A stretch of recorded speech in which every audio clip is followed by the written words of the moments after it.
Hello everyone, welcome to Study for Alvers. As you all know that we are doing equilibrium. So now our topic is equilibrium constants, law of chemical equilibrium, Kp and Kc we will study and their significance. So let us start the topic. That is law of mass action. सबसे पहले हम देखेंगे कि law of mass action होता क्या है, ठीक है। सपोज हमारे पास कोई सिंपल सी रिएक्शन है, जैसे ए प्लस बी से क्या हुआ, प्रोडक्ट्स मिले। तो लॉ ऑफ मास एक्शन के अकॉर्डिंग जो इस रिएक्शन का रेट होगा वो किस पे डिपेंड करेगा, that is proportional to A and B की कंसंट्रेशन पे। ओके, सो प्रोपोर्शनैलिटी का साइन हटा दिया, R is equal to K A into B, means concentration की प्रोडक्ट के क्या होगा, इक्वल। नेक्स्ट है जनरल रिएक्शन है हमारे पास। सपोज हमारे पास कोई जनरल रिएक्शन होगी तो हम कैसे law of mass action apply करेंगे। Suppose we have small A into capital A, ये हमारे पास कुछ रिएक्शन है। आपको पता ही है कि जो ए है, small A, small B and small C, इन्हें हम स्टीशियोमेट्रिक कॉफिशिएंट्स कहते हैं। ओके, सो यहाँ पे रेट ऑफ रिएक्शन जो होगा वो कैसे लिखा जाएगा, that is equal to K concentration of A की power A, concentration of B की power B and concentration of C की पावर सी। ठीक है, जो स्टीशियोमेट्रिक कॉफिशिएंट्स होंगे वो पावर में जो है आ जाएंगे। Next is what is equilibrium constant. अब ये इक्विलिब्रियम कांस्टेंट हमारा मेनली टॉपिक है, तो ये होता क्या है, ठीक है, क्या इसका एक्सप्रेशन रहेगा, सो वो हम अभी करेंगे। ठीक है, सो लेट अस सपोज कि हमारे पास कोई एक रिएक्शन है, that is A plus two B and equilibrium में है 3C+T।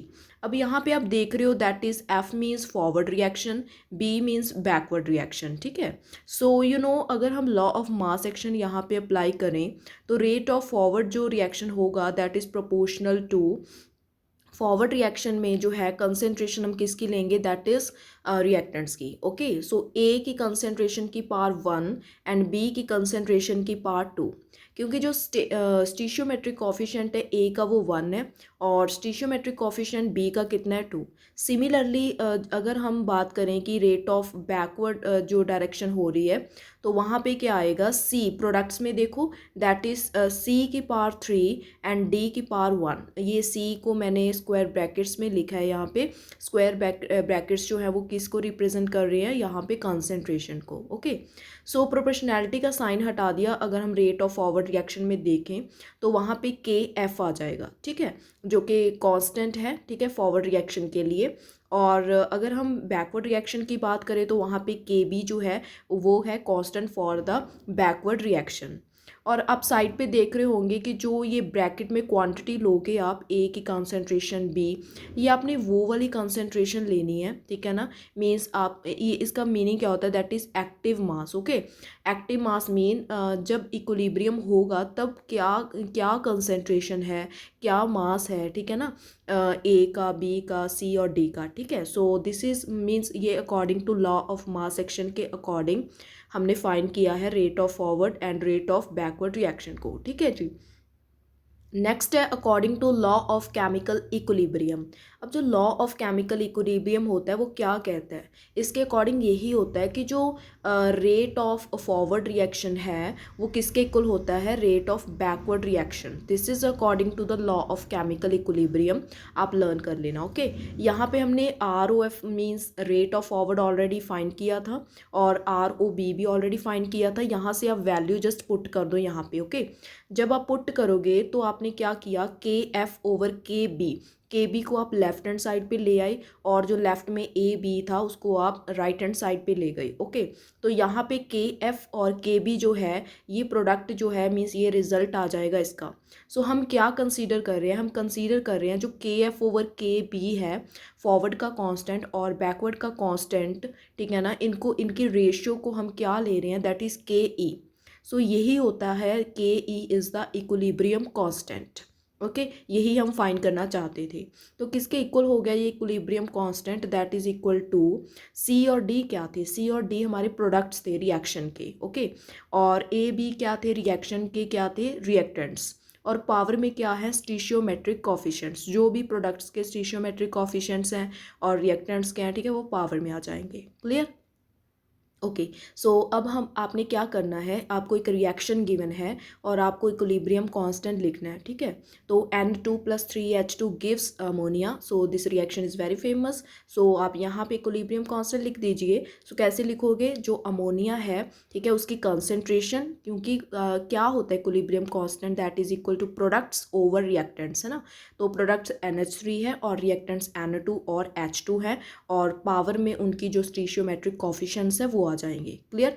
सो नेक्स्ट है हमारे पास जो इक्विलिब्रियम कांस्टेंट है, टॉपिक जो है, ये इक्विलिब्रियम कांस्टेंट टू टाइप्स का हो सकता है। One is Kc and one is Kp। Okay. अब ये Kc आप कब यूज़ करोगे और Kp कब यूज़ करना है, जब तो आपने जो है इक्विलिब्रियम कांस्टेंट को एक्सप्रेस करना है मोल पर लीटर में, तब तो आप Kc यूज़ करोगे। और जब आपने इक्विलिब्रियम कांस्टेंट को एक्सप्रेस करना है पार्शियल प्रेशर में, तो आप Kp यूज़ करोगे। क्लियर। सो यहाँ पे आप कह सकते हो, देखो मोल पर लीटर मीन्स आपने मोल्स मोलैरिटी की फॉर्म में कंसंट्रेशन होगी ना जो वो यूज़ करनी है, ठीक है, यूज्ड। और यो Kc है, इसको आप यूज़ कर सकते हो लिक्विड्स में भी और गैसेस जो रिएक्शंस होंगी वहाँ पे। और जो Kp रहेगा वो जो यूज़ होगा ओनली फॉर द गैसेस होगा। Kp is only for the gases. अगर किसी रिएक्शन में सपोज रिएक्टेंट्स में या आप कह सकते हो प्रोडक्ट्स में गैशियस फॉर्म नहीं है, ठीक है ना, रिएक्टेंट में भी कोई गैसियस फॉर्म नहीं है और प्रोडक्ट्स में भी कोई गैशियस फॉर्म में कोई भी आपको मिल नहीं रहा, ठीक है ना, तो वहाँ पे Kp जो है वो नहीं होगा, नॉट डिफाइंड होगा। मीन्स गैशियस होना मस्ट है Kp के लिए। ओके। सो आप देख सकते हो और क्लैरिटी जो है आपको Kc और Kp की with the help of examples हो जाएगी। ओके। सो मेनली आपको लर्न क्या करना है, यहाँ पे कुछ क्वेश्चंस हैं, यहाँ पे आपको Kc और Kp के बारे में जो है क्लियर हो जाएगा सारा प्रोसेस। सो यहाँ पे क्या है, राइट एक्सप्रेशंस, आपको एक्सप्रेशंस लिखने हैं और यूनिट्स लिखने हैं Kp एंड Kc के। आपको कुछ रिएक्शंस दी जाएंगी, ठीक है। सो फर्स्ट देखो आप यहाँ पे आपको एक रिएक्शन मैंने दी है, that is calcium carbonate gives calcium oxide plus CO2। सबसे पहले तो ये देखो कि इनकी स्टेट क्या है। कैल्शियम कार्बोनेट सॉलिड में है, कैल्शियम ऑक्साइड जो है सॉलिड में है और कार्बन डाइऑक्साइड जो है गैशियस में है। अगर मैं बात करूं कि यहाँ पे आपको Kc दोनों निकालेंगे, Kc और Kp। Kc निकालो तो Kc कैसे निकालोगे, दैट इज़ द प्रोडक्ट्स की कंसेंट्रेशन ओवर रिएक्टेंट्स की कंसेंट्रेशन एंड पावर में क्या आ जाएगा, स्टिशियोमेट्रिक कॉफिशिएंट। आना तो यही चाहिए था Kc जो मैंने लिखा हुआ है, लेकिन ये रॉन्ग है। क्यों रॉन्ग है, यहाँ पे आपको एक बात लर्न करनी है कि जो Kc होगा उसमें सिर्फ और सिर्फ आपने उनकी ही कंसेंट्रेशन लेनी है जो क्या होंगे, किस फॉर्म में होंगे, गैशियस में।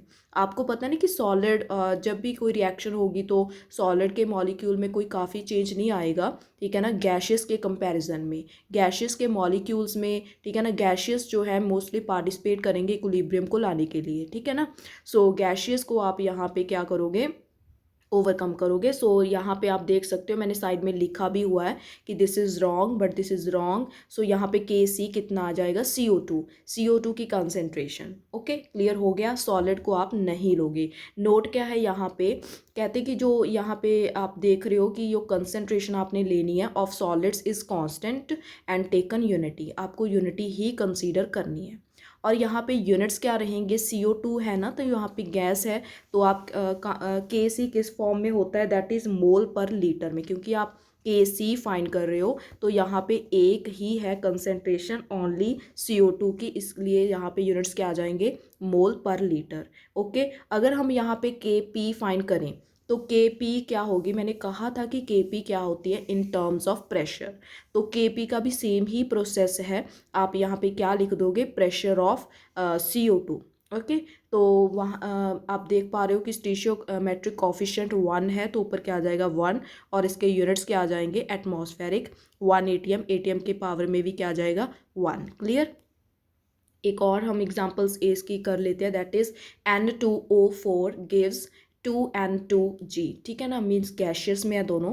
Kc निकालोगे तो क्या आ जाएगा, प्रोडक्ट की कंसेंट्रेशन, ऊपर क्या आ जाएगा 2, क्योंकि NO2 के आगे क्या लगा हुआ है 2, वो ही उसका स्टीशियोमेट्रिक कॉफिशिएंट है। और डिवाइड में क्या आ जाएगा, रिएक्टेंट, ठीक है, रिएक्टेंट की कंसेंट्रेशन।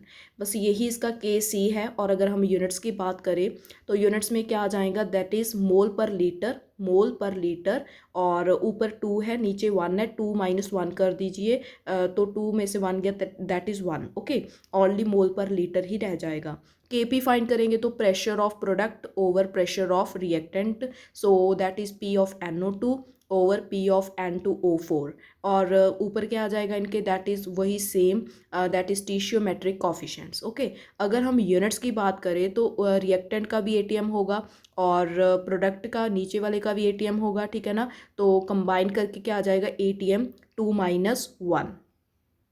नेक्स्ट एग्जाम्पल देखिए, that is H2O liquid gives H2O gaseous. Okay, first of all जब भी कोई स्टेट चेंज होगी, ठीक है ना, तो उनको हम केमिकल इक्विलिब्रियम नहीं कहते। ये जो एग्जांपल है ये फिजिकल इक्विलिब्रियम की एग्जांपल है।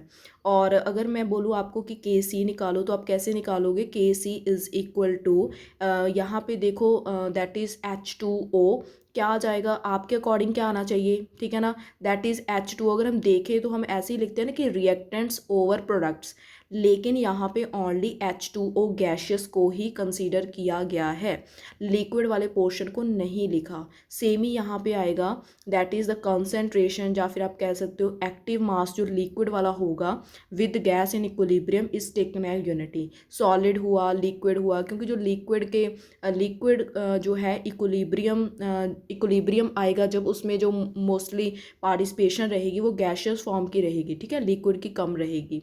तो इसको आपने यूनिटी ही कंसीडर करना है। और यूनिट्स देख लो, Kc के कितने आ जाएंगे, that is mole per litre. आगे आपको Kp निकालना है इसी रिएक्शन का, तो सिमिलरली आ जाएगा, that is pressure of, that is gaseous pressure of H2O, ठीक है ना।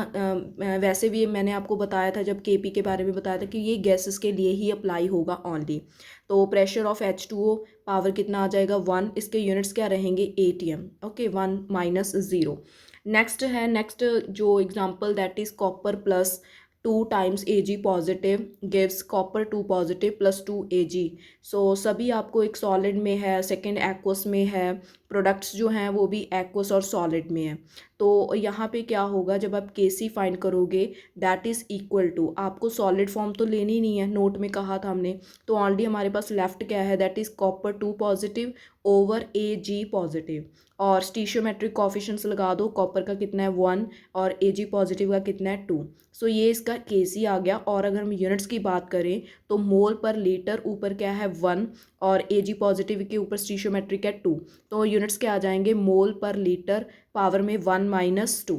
और Kp जो है यहाँ पे आप डिफाइन नहीं कर सकते, क्योंकि आप इस रिएक्शन में देखो, इस रिएक्शन में आपको कोई भी गैशियस रिएक्टेंट और प्रोडक्ट जो है वो दिख नहीं रहा, that's why Kp is not defined, no gaseous product is there. So next is fifth example, that is आप देख पा रहे हो यहाँ पे CH3COOH plus H2O liquid form में, CH3COO negative aqueous form and H3O positive. तो अगर आपने Kc लिखना है तो मैंने ऑलरेडी आपको बता दिया कि लिक्विड को आप कंसीडर नहीं करोगे, बाकी आप सभी जो है ले सकते हो, that is H3O positive CH3COO negative की concentration divided by CH3COOH aqueous form में है, उसकी भी कंसंट्रेशन को आप कंसीडर कर सकते हो।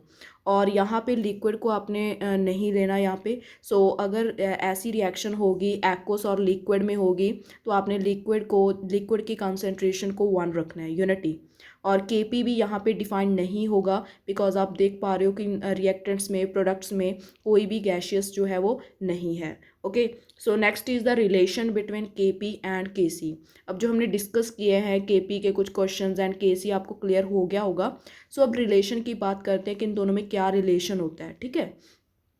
सो हम एक एग्जांपल के साथ एक रिएक्शन को कंसीडर करके इनका रिलेशन जो है उसको डिराइव करेंगे, ठीक है। बड़ा इंटरेस्टिंग है ये, सुनो इसे ध्यान से। That is there be at least one gas, एक कंडीशन भी होती है Kp और Kc के केस में कि एक रिएक्टेंट या फिर एक प्रोडक्ट कोई ना कोई तो एक गैशियस में होना चाहिए, ठीक है। सो चलो हम स्टार्ट करते हैं। से हमारे पास कोई रिएक्शन है 2A + 3B + 2C gives D + E। अब जो A है वो गैशियस फॉर्म में है, B लिक्विड में है, सी जो है वो सॉलिड में है और डी गैशियस में, और ई जो है वो बी गैशियस में है। अगर मैं आपको बोलूं कि इन दोनों के आप के सी और के पी निकालो तो ईजिली निकाल लोगे, क्योंकि मैंने आपको बता दिया कि के सी किसके इक्वल होगा। देखो यहाँ पे K C is equal to products, products क्या है हमारे पास डी और ई, एंड ओवर नीचे क्या आ जाएगा रिएक्टेंट्स। रिएक्टेंट्स तो आपको पता है कि लिक्विड सॉलिड तो आपने कंसीडर करना ही नहीं है, तो कौन सा लोगे, दैट इज ए वाला। सो ए की पावर में क्या आ जाएगा 2 स्टीशियोमेट्रिक कोफिशिएंट। ओके, सो हम कंसीडर कर रहे हैं कि जो डी है ई है ए, इनकी जो कंसेंट्रेशंस हैं that is C D. Okay, and E की कंसेंट्रेशन है सी ई, तो आप इनको कंसीडर कर लो। So in terms of moles. Okay, so यहाँ पे क्या है के पी आप फाइंड करो, that is pressure of D, ठीक है, pressure of E over pressure of A. बाकी स्टीशियोमेट्रिक कोफिशिएंट्स आपने पावर में लगानी है, इसको आप फर्स्ट कंसीडर कर लो। और अगर आप नेक्स्ट आप हमको पता है कि हम गैशियस में है यहाँ पे, ठीक है ना, गैशियस फॉर्म में है यहाँ पे, रिलेशन जो फाइंड कर रहे हैं गैशियस है यहाँ पे, तो क्या होगा, आइडियल गैस इक्वेशन हम यूज़ करेंगे। तो होती क्या है ये, P V is equal to n R T. V जो है अगर आप राइट हैंड साइड पे लेकर जाओगे एन ओवर वी, यहाँ पे हम क्या कर रहे हैं, एन ओवर वी को हम कंसंट्रेशन कंसीडर कर रहे हैं, मीन्स कैपिटल सी के साथ डिनोट करेंगे एन ओवर वी को। अब प्रेशर जो है वो किसके इक्वल आ गया, सी आर टी। अब आप सेकेंड ये इसको आप सेकेंड इक्वेशन मानो, तो आप देख रहे हो ना फर्स्ट में प्रेशर्स हैं। ओके, प्रेशर का अभी हमने फाइंड किया है कि क्या फॉर्मूला होगा, सी आर टी। तो आप प्रेशर डी, प्रेशर ई, प्रेशर ए सभी की वैल्यूज़ जो हैं वो पुट कर दो। तो आपने देखो पुट कर दी के पी में, K P is equal to C D R T, C E R T, C A R T. Okay, अब आप क्या करोगे, कंसेंट्रेशंस को सेपरेट कर लो, ठीक है ना, अलग कर लो, और जो बाकी पोर्शन है आर टी वाला उसको साइड में रखो।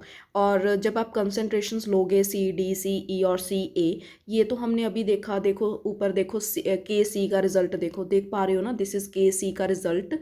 तो ये के सी का ही रिजल्ट है, ठीक है, सी डी सी ई ओवर सी ए, इसे हम क्या लिख सकते हैं, के सी। और साइड में जो आर टी है उनकी पावर को सॉल्व करके आप देख सकते हो कि ज़ीरो आ रहा है ना, तो ज़ीरो आ रहा है आप, लेकिन आप ज़ीरो नहीं लिखोगे, यहाँ पे कुछ लिखना है आपको। क्या लिखना है, that is delta n g. शायद मैंने आपको थर्मोडायनामिक्स चैप्टर में ये करवाया था कि डेल्टा एन जी क्या होता है। ओके, तो डेल्टा एन जी आप देखो यहाँ पे रिएक्शन में जाके कि डेल्टा एन जी आपका ज़ीरो है, जीरो है। देखो डेल्टा एन जी आपको क्या देखना होता है, दैट इज़ जो भी मोल्स प्रोडक्ट्स में है माइनस मोल्स ऑफ रिएक्टेंट्स, ठीक है, मोल्स ऑफ गैशियस के ही देखने हैं, गैशियस के देखो यहाँ पे सपोज इनके देखने हैं आपको, ठीक है, यहाँ पे कितना है डी का 1, ओके, इसका भी कितना है 1, ठीक है, दोनों को क्या करना है, प्लस करना है। ओके, 2 आ गया, और माइनस करोगे इसको,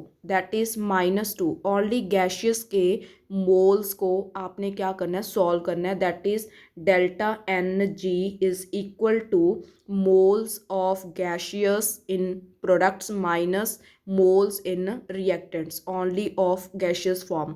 तो यहाँ पे इसको सॉल्व करके भी ज़ीरो आ रहा है, ठीक है ना, मीन्स ज़ीरो आ रहा है, ठीक है ना। वैसे भी हमारा ऊपर जो पावर थी वो ज़ीरो आ रही थी, तो हमने क्या किया, इस पावर को जो थी हमारे पास ज़ीरो ही थी और ये भी हमारे पास ज़ीरो है, कि फिर हमने ज़ीरो को क्या कंसीडर कर लिया, डेल्टा एन जी, और साइड में मैंने लिखा भी हुआ है। ओके, साइड में देख सकते हो ग्रीन शेड में, that is N P minus N R. Okay, so यहाँ पे कुछ टर्म्स हैं। So this is the main जो हम बात कर रहे थे रिलेशनशिप की, के पी एंड के सी में यही रिलेशन होता है, आपको लर्न करना है ये। और जो के पी के यूनिट्स रहेंगे वो आपको पता ही है कि एटीएम रहेंगे, और के सी के यूनिट्स जो रहेंगे that is mole per litre. और जो आर के रहेंगे, आर की वैल्यू, यस आर की वैल्यू आपको क्या कंसीडर करनी है यहाँ पे 0.082, एंड टी जो रहेगा वो टेम्परेचर जो होगा that is in kelvin. Clear हो गया। सो हम क्वेश्चंस कर लेते हैं इसके, दैट इज़ सपोज हमारे पास देखो कोई रिएक्शन है, ठीक है, रिएक्टेंट्स दोनों ही गैशियस फॉर्म में है और प्रोडक्ट भी गैशियस फॉर्म में है, तो के पी का रिलेशन क्या होगा, equal to K C R T delta n g. Basically आपको यहाँ पे डेल्टा एन जी ही फाइंड करना है, और वो आपको आता है क्योंकि मैंने आपको पास्ट वीडियोस में ये करवाया था।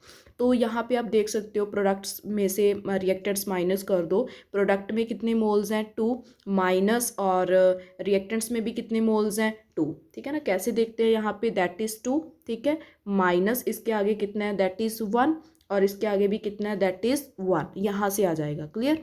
यहाँ से क्या आ रहा है 0, तो आप देख सकते हो कि यहाँ पे Kp किसके इक्वल आ गया इस रिएक्शन के लिए, Kc।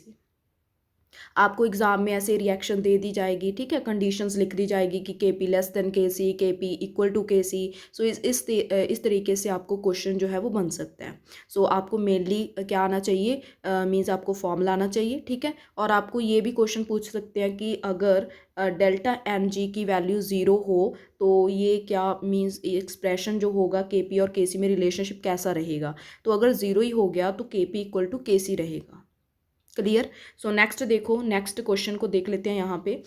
नेक्स्ट क्वेश्चन है N2+3H2 गिव्स 2NH3। अब यहाँ पे Kp का रिलेशन आपने लिख लेना है और डेल्टा Ng फाइंड करना है। 2 - 4 कितना होगा, -2।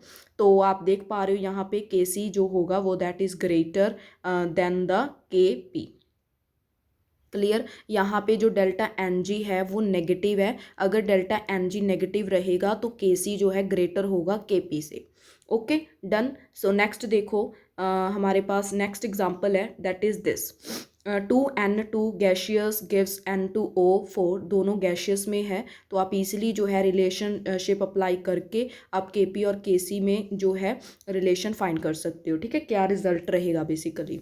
नेक्स्ट है आपके पास SO2 जो है plus half O2 gives SO3। यहाँ पे ये अच्छा क्वेश्चन है, आपको Kp equal to Kc RT की पावर x, तो आपको x फाइंड करना है।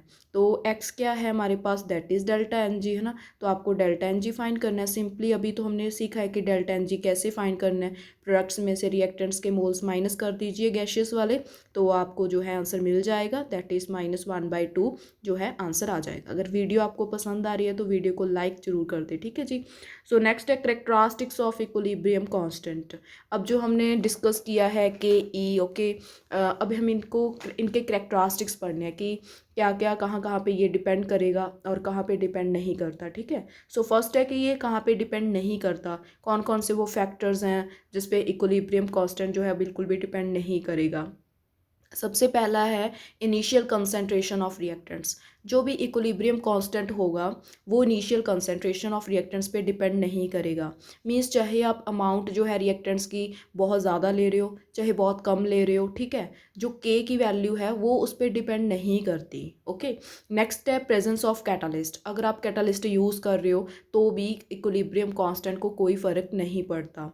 नेक्स्ट है प्रेजेंस ऑफ इनर्ट मटीरियल्स। अगर कोई रिएक्शन में इनर्ट मटीरियल्स होंगे, इनएक्टिव मटीरियल्स होंगे, तो भी जो है इक्विलिब्रियम कांस्टेंट को कोई फ़र्क नहीं पड़ेगा। अब आ गया कि डिपेंड किस पे करेगा, सबसे इंपॉर्टेंट पॉइंट, डिपेंड किस पे करेगा। इसके साथ के न्यूमेरिकल्स बहुत आते हैं, ठीक है ना, ये न्यूमेरिकल्स आपको बुक में से भी सॉल्व करने होंगे, पहले आप इसका कॉन्सेप्ट सीख लो।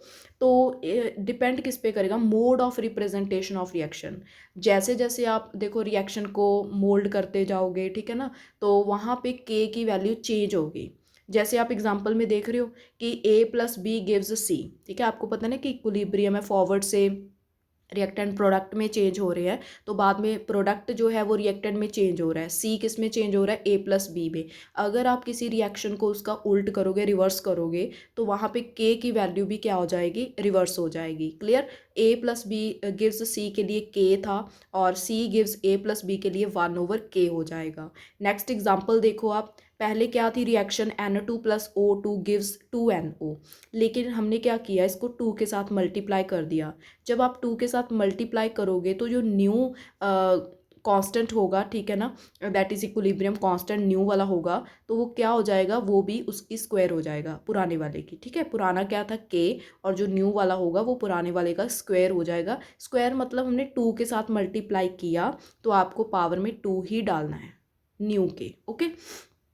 नेक्स्ट देखो, ये भी बहुत इंपॉर्टेंट है कि अगर आपके पास एक रिएक्शन है ए से बी बन रहा है, उसके लिए इक्विलिब्रियम कांस्टेंट K1 है, और एक और है आपके पास रिएक्शन दैट इज एक्स से वाई बन रहा है, ठीक है, उसके लिए आपके पास रिएक्शन इक्विलिब्रियम कांस्टेंट K2 है, और आपने क्या किया, दोनों रिएक्शंस को ऐड कर दिया, तो फिर इक्विलिब्रियम कांस्टेंट कैसे चेंज होगा? इक्विलिब्रियम कांस्टेंट जो होगा वो ऐड नहीं होगा। आपको याद रखना है कि अगर आप टू रिएक्शंस को ऐड कर रहे हो तो उनके जो इक्विलिब्रियम कांस्टेंट होंगे वो मल्टीप्लाई हो जाएंगे। क्लियर, ये बात नोट कर लो। नेक्स्ट है आपके पास, अगर माइनस हो रहे हो, अगर दोनों रिएक्शंस को आप माइनस करोगे तो दोनों के जो इक्विलिब्रियम कांस्टेंट्स हैं वो क्या हो जाएंगे, डिवाइड हो जाएंगे। नेक्स्ट एग्जांपल के साथ हम देखेंगे इसको, that is H2 + I2 gives 2HI।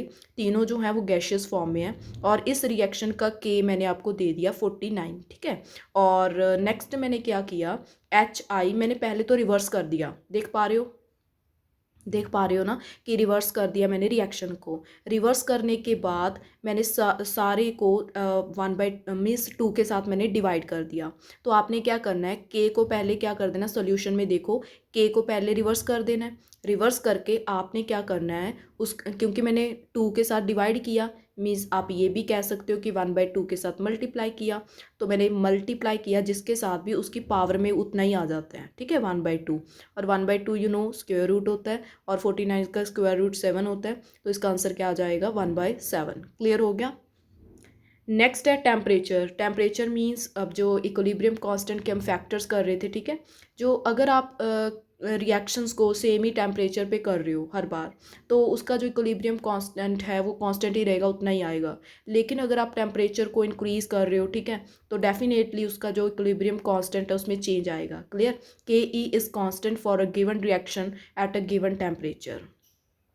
Next कुछ पॉइंट है, ये आपको लर्न कर लेना है कि अगर जो इक्विलिब्रियम कांस्टेंट अगर उसकी वैल्यू 10⁻³ से ज़्यादा है तो क्या होगा, पूरे चांसेस रहेंगे रिएक्शन के कंप्लीट होने की, ठीक है ना। और मींस अगर उसकी वैल्यू कम है 10⁻³ से, तो बहुत कम चांसेस है कि रिएक्टेंट से जो है प्रोडक्ट बनेंगे। क्लियर, बहुत रेयर जो है रिएक्शन होगी। नेक्स्ट आपके पास एक और क्वेश्चन है, the equilibrium constants for the 3 reactions. आपको मैंने 3 रिएक्शंस दी है और इक्विलिब्रियम कांस्टेंट्स दे रखे हैं आपको, ठीक है, और आपको ये बताना है कि किन में प्रोडक्ट जो है मैक्सिमम बनेगा, मैक्सिमम कंसंट्रेशन जो है चेंज आएगा। तो यील्ड बताना है आपको किस में। देखो एक ही बात होती है, अगर के की वैल्यू ज़्यादा तो डेफिनेटली यील्ड भी ज़्यादा, ठीक है ना। तो यहाँ पे आप देख पा रहे हो थर्ड रिएक्शन में के की वैल्यू ज़्यादा है, तो इसी में आपको यील्ड जो होगा मैक्सिमम मिलेगा। क्लियर। सो नेक्स्ट क्वेश्चन देखो, यहाँ पे क्या है, पहले क्वेश्चन देख लो अच्छे से। एक रिएक्शन आपको दी है, SO2 गिव्स SO2 + ½ O2, सभी जो है गैशियस में है, आपको के की वैल्यू दी हुई है, और मैंने क्या किया, SO2 + O2 गिव्स SO2। ये ऐसे नहीं लग रहा जैसे हमने रिएक्शन को रिवर्स कर दिया है ना, प्रोडक्ट्स का रिएक्टेंट्स बना दिया और रिएक्टेंट जो था उसका प्रोडक्ट बना दिया, तो के पूछ रहे हैं यहाँ पे। तो आपने बिल्कुल जैसे जैसे रिएक्शन चेंज हुई है, ठीक है, वैसे वैसे आप क्या करोगे, के को चेंज कर दोगे। पहले तो आप रिवर्स कर दोगे के को, मीन्स 1/0.18 आ जाएगा, ठीक है। फिर इन्होंने क्या किया हुआ देखो, फिर इन्होंने 2 के साथ मल्टीप्लाई किया हुआ था, ऊपर वाली रिएक्शन को 2 के साथ मल्टीप्लाई किया हुआ है, पहले रिवर्स किया फिर 2 के साथ मल्टीप्लाई किया। मैंने बताया था कि जिसके साथ भी आप मल्टीप्लाई करोगे वो पावर में आ जाएगा। आ गया, रिवर्स कर दो, फिर उसकी पावर कर दो 2, एंड देन जो है सॉल्व करके कितना आ जाएगा, 30.86। सो चलो, जो हमने अभी टॉपिक स्टडी किए हैं उनके कुछ रिलेटेड हम और थोड़े पॉइंट्स लर्न कर ले। करेक्टरिस्टिक्स ये मैंने आपको अभी बता दिया। पहली करेक्टरिस्टिक्स क्या आती है, at a given temperature the equilibrium constant जो है उसकी वैल्यू जो है फिक्स रहेगी, ठीक है, चेंज जो है नहीं होगी। नेक्स्ट है, if reaction is a reversed, अगर आप रिएक्शन को रिवर्स करते हो तो क्या होता है, जो इक्विलिब्रियम कांस्टेंट है वो भी इन्वर्स हो जाता है। नेक्स्ट है कि कैटालिस्ट जो है वो इक्विलिब्रियम कांस्टेंट पे उसका कोई इफेक्ट नहीं पड़ता, ये मैंने आपको ऑलरेडी बता दिया। नेक्स्ट है, ये रहे कुछ मींस आपको बताया था कि अगर A + B gives C + D है, अगर उसका इक्विलिब्रियम कांस्टेंट KC है, अगर आप उसको रिवर्स कर दोगे तो उसका जो मींस आप कह सकते हो कि न्यू इक्विलिब्रियम कांस्टेंट आएगा वो भी क्या हो जाएगा, इन्वर्स हो जाएगा। अगर आपके पास कुछ रिएक्शन इस तरीके से है Na प्लस NB, ठीक है, तो यहाँ पे जो इक्विलिब्रियम कांस्टेंट रहेगा वो कितना हो जाएगा, जितने भी यहाँ पे मोल्स देख रहे हो ना आप, N सभी के सेम ही है, तो बस आप क्या करोगे, जो ओल्ड इक्विलिब्रियम कांस्टेंट है उसकी पावर में क्या कर दोगे, N, जितने मीन्स मोल्स लगे होते हैं उतनी हम जो है पावर कर देते हैं, मीन्स जिसके साथ भी हम मल्टीप्लाई करते हैं उसी वही पावर में आ जाता है। क्लियर? ओके, सो अब हम क्वेश्चंस जो हैं वो डिस्कस कर लेते हैं यहाँ पे। That is the equilibrium constant for the reversible reaction. आप यहाँ पे रिएक्शन देख पा रहे हो, दैट इज़, हाँ जी, जो क्वेश्चन है equilibrium constant for the reversible reaction, एक आपको रिएक्शन दे रखी है Na+3H2, इसके लिए जो इक्विलिब्रियम कांस्टेंट है वो K है। अब इन्होंने क्या किया, देखो यहाँ पे सारी रिएक्शन को ना 1/2 के साथ मल्टीप्लाई किया हुआ है, ठीक है। अगर इन्होंने मल्टीप्लाई किया हुआ है, देखो यहाँ पे अगर पहले हमारे पास K है, ठीक है, अब इन्होंने क्या किया, 1/2 के साथ क्या किया, मल्टीप्लाई, तो ऑब्वियसली रिवर्स तो नहीं किया ना, तो आपने रिवर्स नहीं करना, तो जो न्यू वाला आपके पास इक्विलिब्रियम कांस्टेंट होगा वो ओल्ड ही होगा, लेकिन उसकी क्या आ जाएगी आपके पास, कितने के साथ, 1/2 के साथ मल्टीप्लाई किया हुआ था इन्होंने, इसलिए यहाँ पे क्या आ जाएगा, दैट इज़ 1/2। क्लियर? तो यहाँ पे आपको कौन सी ऑप्शन दिखाई दे रही है correct, that is C. Okay, so C जो है that is correct answer. Next देखो 14 question, in the following equilibrium reaction 2A gives B plus C, the equilibrium concentrations आपको A की दे रखी है, B C सभी की आपको concentrations दे रखी हैं, और टेम्परेचर भी आपको दे रखा है। the value of Kc आपको फाइंड करनी है, Kc for this equilibrium at the same temperature।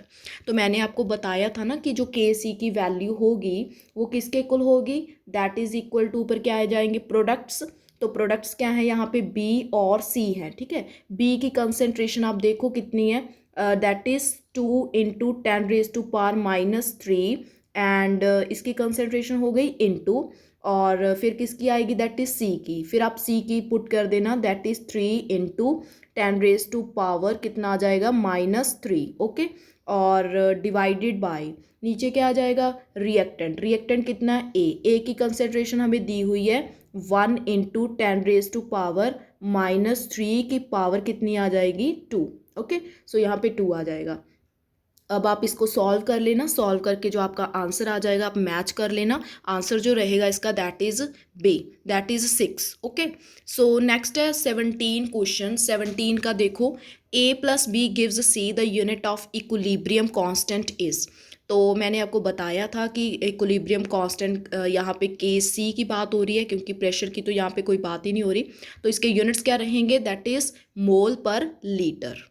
सी इसका करेक्ट आंसर है। ये जो है 18 question, in which of the following equilibrium Kc and Kp are not equal. तो यहाँ पे बताना है आपको कि कौन सी वो रिएक्शन है जिसमें Kp एंड Kc इक्वल नहीं है। तो बस आपको क्या करना है, यहाँ पे रिलेशन जो है मैंने बताया था वो यूज़ करना है, ठीक है। बेसिकली वो भी चाहे आप ना यूज़ करो, आप यहाँ पे ΔMg यूज़ कर लेना, ठीक है। तो आप देख पाओगे कि कहाँ पे जो है Kp एंड Kc इक्वल नहीं है, आपको वो बताना होगा। ओके, सो चेक कर लेना यहाँ पे, और आपको कमेंट बॉक्स में इसका आंसर देना है कि किस में जो है इक्वल नहीं है। नेक्स्ट देखो यहाँ पे, the Kp/Kc ratio will be highest in the case of. अब आपको Kp का फॉर्मूला पता है, ठीक है, Kc का भी फॉर्मूला पता है, और सभी रिएक्शंस में आप Kp निकालोगे पहले, फिर Kc निकालोगे, ठीक है, फिर जो है उनकी आप रेशियो निकालोगे। तो चारों रिएक्शंस में आप रेशियो निकालोगे जब, तो आप देखोगे भी किस में हाईएस्ट रेशियो आ रही है, ठीक है। तो ये आप सभी में रिएक्शंस निकाल लेना, यहाँ पे सॉरी Kp और Kc की रेशियो निकाल लेना, और यहाँ पे आंसर आपको बताना है। ये दोनों क्वेश्चंस जो हैं आपके होमवर्क हैं, ओके, सो चेक कर लेना। वैसे 22 का आंसर जो है सी है, लेकिन फिर आप एक बारी फाइंड कर लेना, ओके। नेक्स्ट है unit of equilibrium constant for the given reaction. आपको यहाँ पे बताना है कि यहाँ पे मींस इक्विलिब्रियम कांस्टेंट के क्या यूनिट रहेंगे। यूनिट्स क्या होते हैं, यहाँ पे आपको यूनिट्स कैसे फाइंड करोगे, इसके क्या हो जाएंगे, that is mole per litre, mole per litre, okay, and divided by that is power कितनी है, दैट इज 1, क्योंकि यहाँ पे 1 है, इसका तो हमने देखना ही नहीं है। यहाँ पे कितना है 4, ठीक है, सेम ही आ जाएगा, मोल पर लीटर की पावर कितना आ जाएगा 4। और देख लो माइनस कर दो, 1 - 4 दैट इज -3। तो -3 वाला देखो कहाँ पे है, सो ए में है इसका आंसर, दैट इज 25 का ए। नेक्स्ट देखो 25 के पास आपके पास क्वेश्चन है 37, if K C is in the range of dash appreciable concentrations of both reactants and products are present. मैंने आपको 10⁻³ के बारे में भी बता दिया था कि उसके अबव होगा तो क्या होगा, और मैंने लेस देन भी बता दिया था आपको, 10⁻³ से कम होगा तो बिल्कुल भी रिएक्शन नहीं होगी। और अगर इनके बीच में ये चांसेस है, ठीक है ना, तो एप्रिशिएबल कंसनट्रेशन जो है मीन्स रिएक्टेंट्स एंड प्रोडक्ट्स की एप्रिशिएबल कंसनट्रेशंस प्रेजेंट होंगी अगर इन दोनों के बीच में अगर के की वैल्यू आएगी तो 37 का यहाँ पे बी आंसर आ जाएगा, ठीक है। So this is all about the K P and K C equilibrium constants, okay, and some questions related with it. So some students are saying कि मैम एक वीडियो अलग से एमसीक्यू की आ जाए तो ठीक है ना। मीन्स मैं क्या करती हूँ ना कि टॉपिक जो होता है उसके साथ ही जो क्वेश्चंस उसके रिलेटेड होते हैं वो मैं आपको जितने पॉसिबल होते हैं करवा देती हूँ। अगर हम लास्ट में करेंगे तो क्या होता है, टॉपिक्स थोड़े, ठीक है ना, स्किप हो जाते हैं। साथ साथ टॉपिक के क्वेश्चंस होते हैं, मींस जो स्टार्टिंग में ही वीडियो देखते हैं उसके बाद नहीं देखते, आप देखा करो कंप्लीट वीडियो। लास्ट में आके क्या होते हैं, एमसीक्यूज होते हैं डिस्कस, ओके, मोस्टली वीडियोज़ में डिस्कस किए जाते हैं। अगर मैं टाइम के हिसाब से जो है चल रही हूँ ना, तो अगर टाइम अच्छे से सिलेबस मीन्स हो जाता है टाइम से, तो फिर हम बाद में एमसीक्यूज़ जो है डिस्कस करेंगे। लेकिन फ़र्स्ट ऑफ ऑल हमारा टारगेट तो यही होना चाहिए कि हम एक बार सिलेबस कर लें, ठीक है। समझ आ रही है ना, जितना सफिशिएंट है उतना मैं आपको करवा रही हूँ, जितना आपके लेवल का है पेपर उसके अकॉर्डिंग मैं आपको एमसीक्यू साथ साथ करवा रही हूँ। आप इतना भी करो, ये भी बहुत है, क्लियर। सो अपनी प्रैक्टिस इसके साथ साथ करते रहो, जितने रिलेटेड क्वेश्चन हो जाते हैं आपके पास, बुक कोई ना कोई बुक तो होगी, लाइक प्रदीप होगी, ठीक है ना, और जो होती है मॉडर्न होगी, उसके आगे होते हैं कुछ एमसीक्यूज़, नहीं भी मिलते हैं तो आप नेट से सर्च करो, ठीक है, वहाँ से आपको एमसीक्यूज़ मिल जाएंगे। तो आप प्रैक्टिस जो है टॉपिक वाइज करो, ठीक है। सो that is best I think, okay. So thank you students, thank you for watching, thank you lot.